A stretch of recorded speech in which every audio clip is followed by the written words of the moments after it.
fully on budget. Okay, so let's welcome Manuel. Okay, so good afternoon, everyone. I'm here to share a story of a project that started about 2 years ago.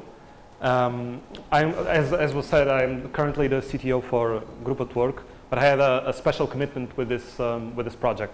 I'm not here looking to teach you anything. It's just to share a story, and hopefully you'll connect with some of the issues that are being discussed. So to start with, I'd like to bring a quote by Dave Thomas. It's a blog post from about a year ago, and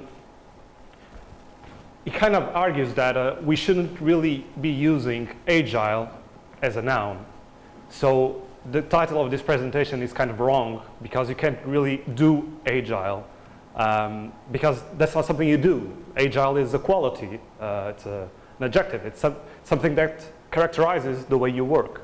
So really, we shouldn't be talking about doing Agile, but rather how to develop software with agility, with the characteristic of being Agile. So I would like to change the title of the presentation, and I think that this is an important aspect, because it's really more important to be true to the principles of the Agile Manifesto than trying to be true to a methodology like Scrum or any other. Accomplishing the goals is much more important than following a set of directives. Okay, so that's the way I see things. So what was this project all about? Well, that's not really a quote, but it could be. The project scope could be defined as replacing a set of legacy applications. These applications have been in place for 15 years. Together, they had processed about 100 million movie tickets over the course of their lifetime. And we intended to replace them with brand new, distributed, fault-tolerant, high-performance system while keeping every existing function and adding a few on more. So translating this into something that we can relate to, we are talking about building a software product from scratch. We weren't going to use any components. We had to mimic existing functionality. We had no spec for that functionality whatsoever. It existed, it was a working piece of software. We had to mimic those functions while dramatically changing architecture. Originally, it was kind of information silos all over the place, very distributed but not communicating architecture. And we intended to replace it with a still distributed, but with an ability to be a centralized architecture with a single point of control and information that was quickly available to everyone in the organization.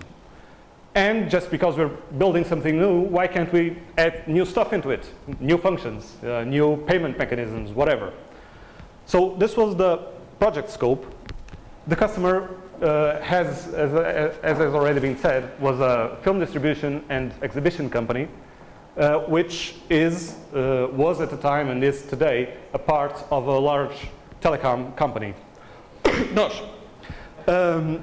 Those were two very different cultures. The movie exhibition and distribution company was mostly a small company with a core of 50 people that worked closely together, had been known to each other for a very long time.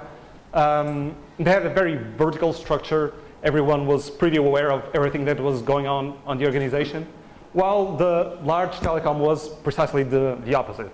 A large organization with heavily defined processes, very layered organization. And they had to deal with project management and the IT side of this project. So in October, well, not October 2014, but October 2013, we had a project kickoff meeting with about 30 people. And this was kind of a conversation that we had. It started out with the small company sponsor, the guy that was, well, paying for the project. He started out not by saying good afternoon, but by saying we need this done by mid-June. And it was really good because he set the expectation. He said we need this done by mid-June. He didn't say what it was. He said he needed it done by then. So he set a very clear timeline. You can start right away, and we'll help you figuring out what you have to build as you move along. So we'll be working closely with you. And I thought, well, great. I wanted to do some kind of agile development. So this seemed to fit. There was a pretty good time box. We had until mid-June. We could slice that up into sprints, and the customer would be cooperating with us. So I thought, well, great. But then the project manager, which came from the large telecom, said, well, wait. See, we don't have a spec, and we really need to write a spec for this. So first of all, we'll need to write that spec. We'll need meetings, and we'll produce some documents, and that will be the spec, and we'll need to sign off on that. Then we'll need to discuss migration, because there's lots of data that needs to be migrated. Deployment strategies, rollout strategies. We'll need to be doing lots of testing and load testing and performance testing and rollout, etc. So if we put all this together, you'll have about 1 month of development time. So from 9 months to 1 month in close to 0 time. That was me and the rest of the development team by the end of that meeting. So to sum things up, this was what was really happening. The small company sponsor had a hard deadline. That wasn't really only in his head. He was opening up a new movie theater in mid-June, and he wanted to, use that new theater to test the software and to make sure that it was ready for prime time. It was a reasonable idea. He was perfectly comfortable with a variable scope. He only needed the core functions available. Everything else could be added later on. On the other hand, the project manager, he wasn't comfortable with that at all. He was supposed to follow a process. He had to enforce a hard deadline. I mean, his entire job consists of making sure people meet deadlines. And he needs a fully defined scope. So he can go after you and say, well, you didn't implement this requirement. You need to fix this. The small company sponsor trusts their development partner. They were working with us for 15 years. We had developed the previous version of the product. So they don't really care if we sign a piece of paper that says that we're going to deliver. He knows we will. And he will help us delivering it. So it's a special kind of relationship. On the other hand, the project manager, by principle, distrusts their partner because they need contracts and things in place that, if things go wrong, can be used. The small company sponsor is going to be paying for this product in the forthcoming years. The maintenance will be on his budget. So he cares a lot about the quality of the end product, because if it has good quality, it will have a cheap maintenance. On the other hand, the large company project manager doesn't really care about maintenance because that's not his job. He's in the delivery side of things. That's his horizontal layer. He cares about delivering a project. He has nothing to do with maintaining that project over time. So if it's something that you can maintain, it's not really a problem for him. So he does care about documentation that's in the process, and that's something that, well, it's one of the metrics of his job is how good and how complete the documentation is for a given software project. So documentation is underlined there because I wanted to show you a sample. This is one of the documents that we were to produce. And this is just one page. This is not really the table of contents for the document. This is the table of contents for the template of the document. All you need to see is this. The template is 59 pages. How long do you think the document would be? 200? 500 pages? I don't know. We never wrote it. But we were pressured, I mean, week after week after week to produce this document. This is called production steering. I still don't know what that means, but it's supposed to steer production, I guess. So what to do in this situation? Should we just pack our bags and go home? Not an option. Money was on the table, so you can't really go home. Give up, follow their instructions, do something that is pretty similar to waterfall. Not an option either, because we care about our customer, and our customer needs working software developed on time. So that's really not an option also. So, well, no, we can't do either of those things. So what do we do? What did we do? Well, we tried to do both. We tried to make sure that the development team could use Scrum in the beginning. And we realized pretty soon that we need to keep them isolated from project management, because at this early stage it was just toxic. It was meeting after meeting after meeting, and no software was getting done if we let the project management be around the development team. So what we did was to set up a series of sprints, and we had to plan those sprints, and I'll get to that in a minute. Allow customer interaction whenever it was possible, but we made sure that the project manager was only allowed to be present after the sprint review. So we did a sprint review, and afterwards the project manager could join in and could discuss the following sprint. But he couldn't really criticize what was going on and couldn't really offer input on what we had delivered on that sprint. That was just for the customer. And the customer was a nice guy, and he was aligned with our way of doing things. And an important lesson was that in the end, we will be judged by the product that we deliver, not by how well we play the rules and how nice we are to the commandments that we are given to. However, we still need to play by those rules. So we can't really be that rogue. It's a difficult compromise. So I told you in a minute that we tried to set a few sprints in a plan. How do we solve that? How do we manage to produce a project plan, which was needed, and it was one of the earliest things that we had to deliver, and still honor the principles of Scrum, of having a product backlog, and at each sprint selecting a sprint backlog? How do we do that? Well, we need to do a plan. We don't really know, because we have no spec, how it's going to work out. So we guess the best way we can, but with no fear of failing. It's really, we're asked to build a plan that will last for 9 months or a year, and we'll do that. And at the time that we're writing the plan, we're in our heads, something is saying that's not going to happen, and we have to be comfortable with that. So it's our best guess. It will probably fail, but it will still make up a plan. And we might even use that plan as a kind of informal guide to our sprint planning and backlog trimming, but it won't be the rule. It can't be the rule, because otherwise we're just setting everything aside and not doing any kind of Scrum. So we built a project plan, and we kind of had topics for each sprint. In reality, most of the sprints ended up reasonably coinciding with the plan. Others were completely off the mark, and we changed them completely in order. But it was a way to, appease the requirements of the project manager without really, letting go of the principles of Scrum. So that's what we did. It was an informal project plan, but we still managed to do iterative planning like Scrum requires. Change management was an interesting aspect, because it's one of the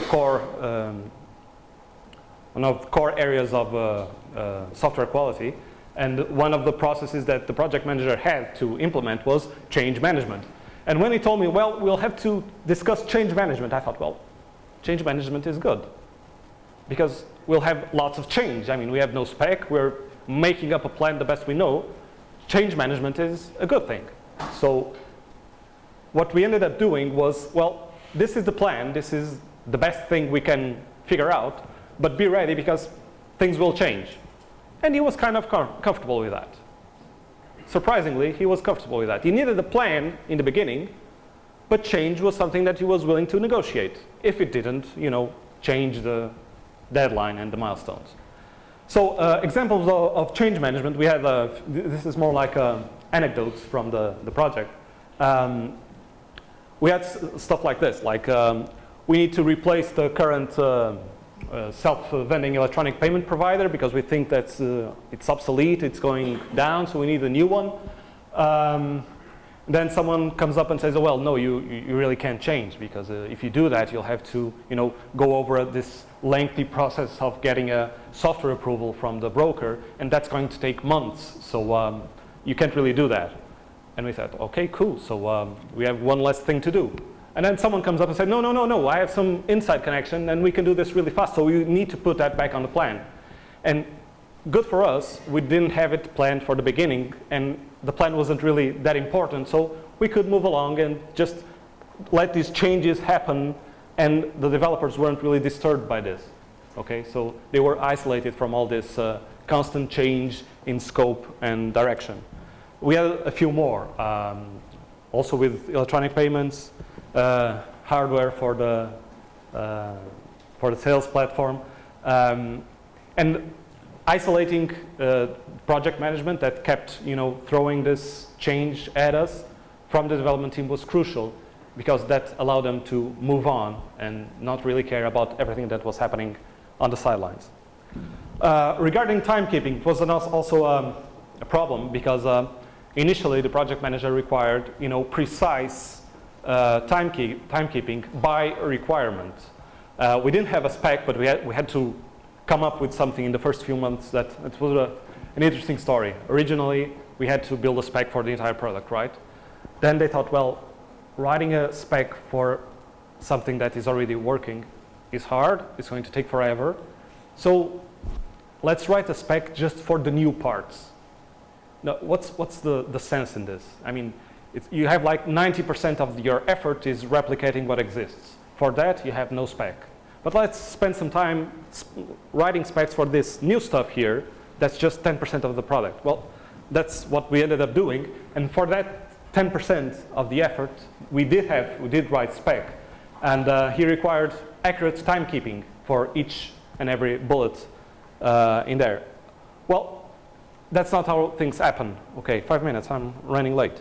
So we provided bulk work logs. And most of the time we lied. We did. When we were asked, well, how long did you take doing this requirement? Well, 1 week. Was it? I'm not sure.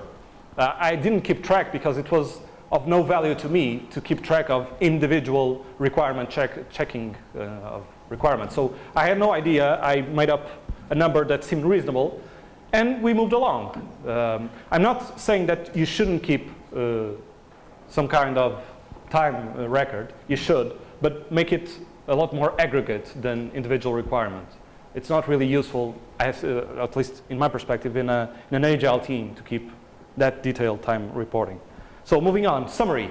Agile is good, planning and process is bad. Is that it? Is that what I just said? Well, not really. To a point, yes, but not really.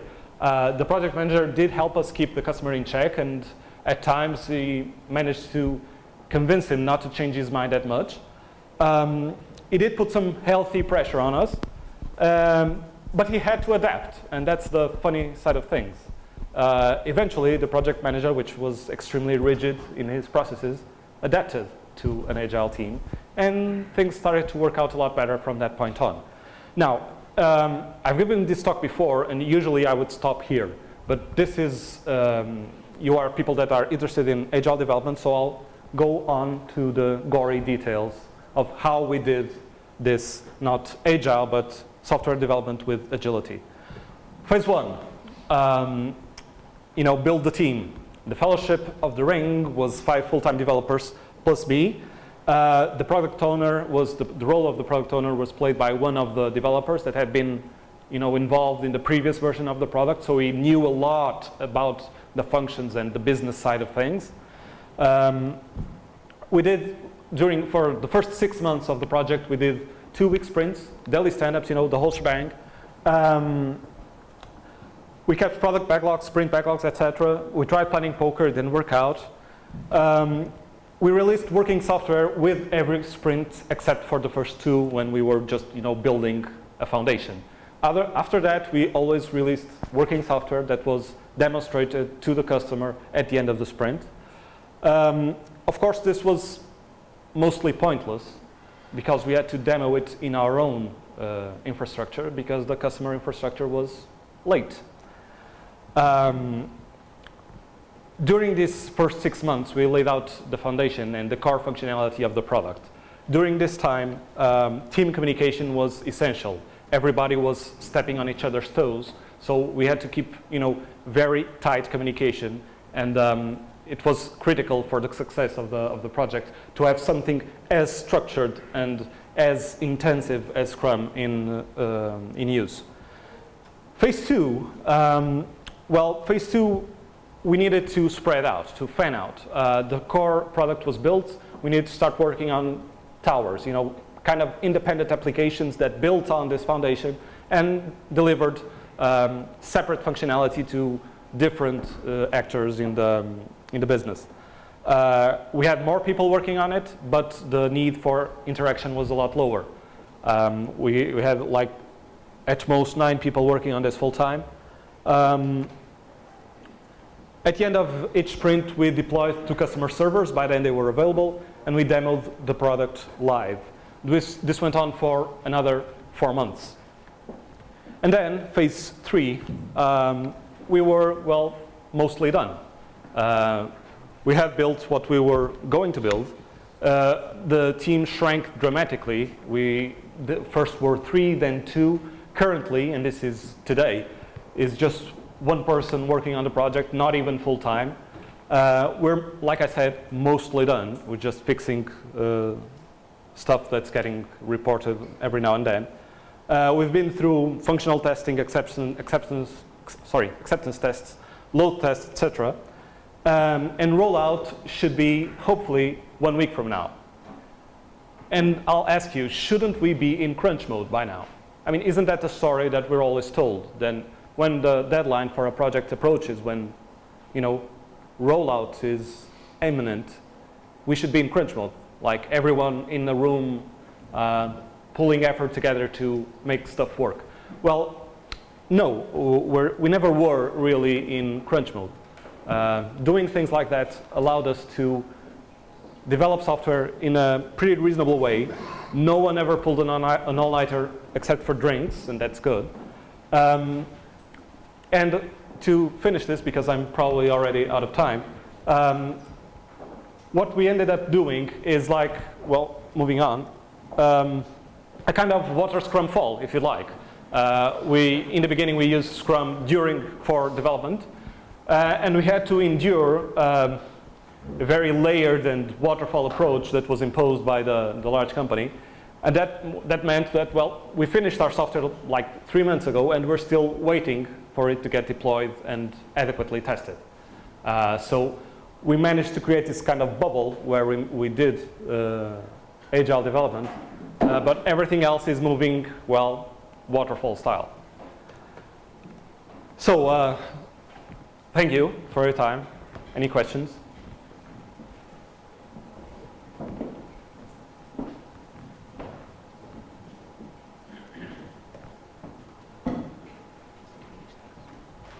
If anyone has any questions?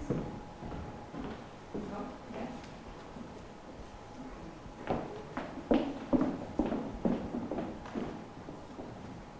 Hello. In the title, first title, you were going to talk about ISO 2000. I didn't see it. Yes. Well, this was all about. Thank you.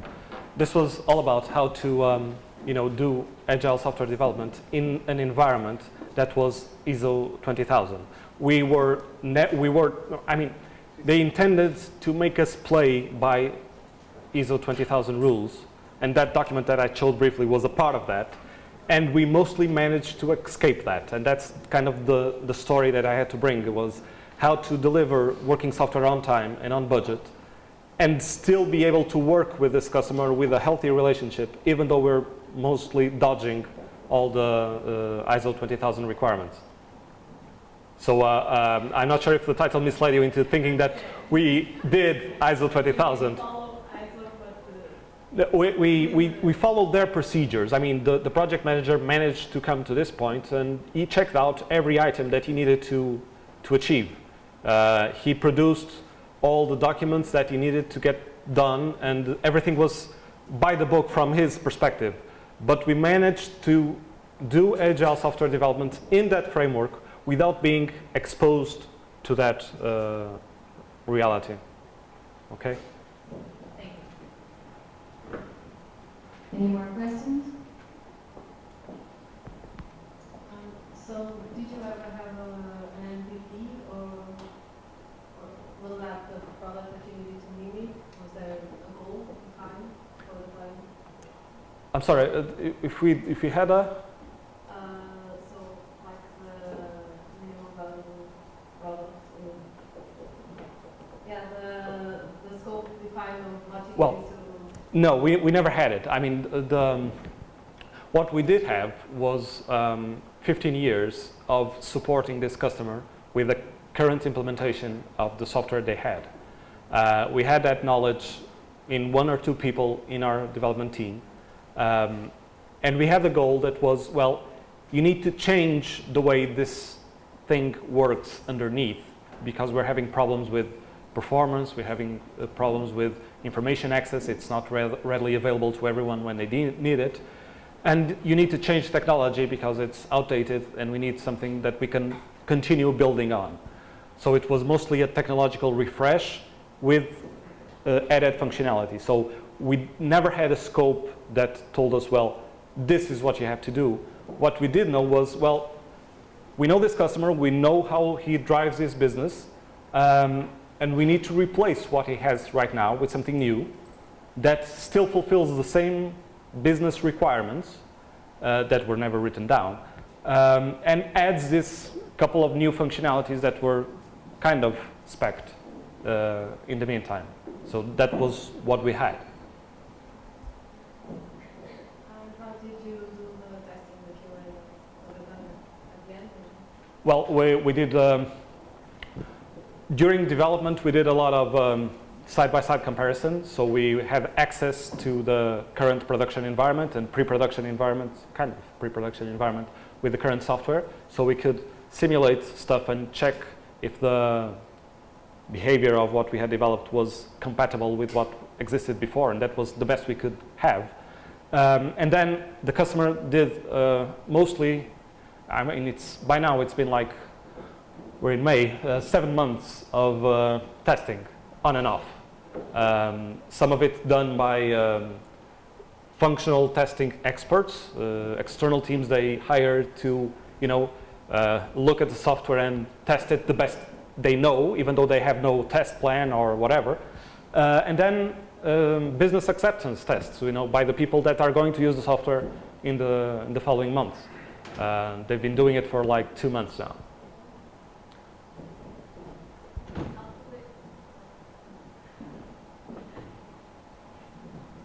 How do you manage bugs in those tests? They report to you?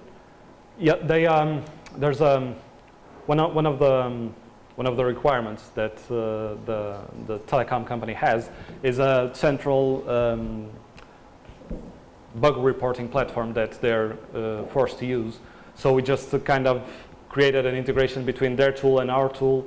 They report their issues or bugs on their platform, and they get mirrored to ours. We look at them, sort them out according to how we need to develop things, what needs to get done first, and then most of the times we need to call them and clarify, because they're not really technical experts or test experts.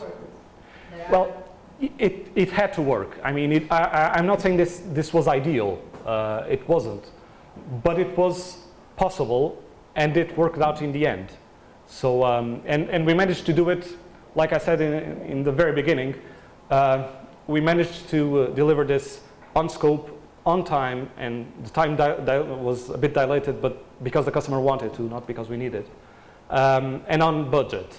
Yeah, I mean, we haven't rolled out yet, so I think it's a bit too early to say.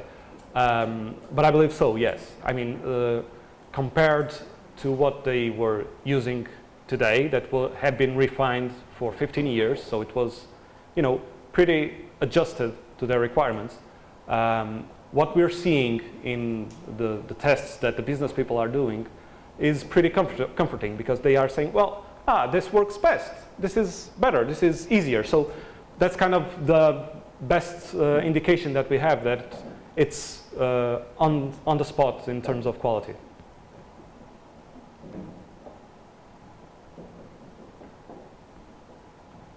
How was the experience of dealing with the backlog since the milestones were already defined at the start? You said previously that the team was protected from the project plan, but they saw the plan in the backlog, right? Yeah. So how was that experience? Was a closed backlog? You have a dynamic plan for it? No, we were free. We had to be free to change and reprioritize the backlog as we saw fit. So the project plan, like I said, was informative. It was there to let us know that we had told someone that that was the plan, and the only thing that we needed to be sure was if we needed to change those milestones, we had to tell them. But tell them, not require some kind of authorization. Did they accept it well? Well, most of the time we didn't have to change anything because we were moving ahead at a faster pace than we had anticipated. So in the first 3 months, we gained like 1 month of slack. So if we needed to change things, we'd use that slack to not be in the need to tell the customer, the project manager, you need to change that plan. So we built that slack early on, and then we used it during the project to accommodate those changes. Thank you for your question. Thank you, Manuel. Thank you.